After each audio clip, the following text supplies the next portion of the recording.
শুভ মহানবমী বন্ধুগণ। আজকে আমি আপনাদের কবি এবং রাজ্যের মুখ্যমন্ত্রী মমতা ব্যানার্জির কবিতার বই জন্মায়নি থেকে একটি কবিতা পাঠ করে শোনাব।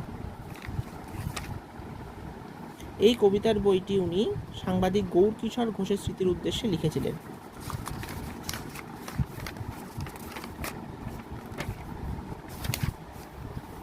কবিতা যেটা পাঠ করব সেটি হলো জন্মায়নি। তুমি কে?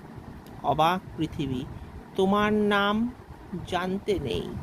তোমার পরিচয় আমি মানুষ, তোমার ধর্ম মানবিকতা।